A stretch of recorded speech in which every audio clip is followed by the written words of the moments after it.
la base des théories fantaisistes, loufoques, absurdes, qui ont été développées, il y a, vous le savez bien, l'idée de on nous cache tout, on nous ment toujours, les États sont des monstres froids qui manipulent, qui inventent, qui tuent, ce qui n'est pas une idée totalement fausse. Lorsque l'on réexamine aujourd'hui très froidement et à la lumière des informations dont nous disposons actuellement,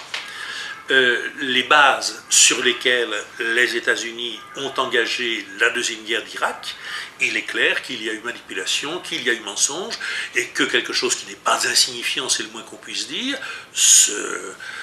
cette initiative qui a abouti à l'éviction de Saddam Hussein et puis ensuite à 11 ou 12 ans de ravages de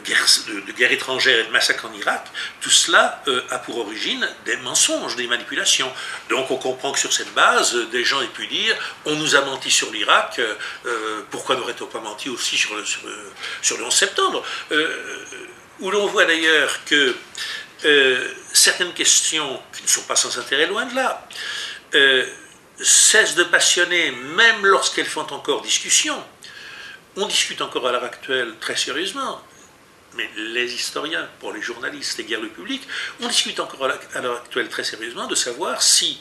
le président Roosevelt savait que les Japonais allaient attaquer les États-Unis à Pearl Harbor et à laisser faire pour entraîner l'Amérique dans la guerre, ou s'il ignorait. S'il savait, on ne peut pas dire qu'au bout du compte, il ait eu tort, mais il aurait, dans cette hypothèse-là, menti sciemment et sur quelque chose de capital à la nation américaine. S'il ne savait pas, il n'y a pas de faute de sa part. Vous voyez bien que c'est le genre de question réellement importante, sur laquelle on n'est pas encore totalement fixé, qui ne passionne plus guère que les historiens ou que les chercheurs d'archives. Le temps passe.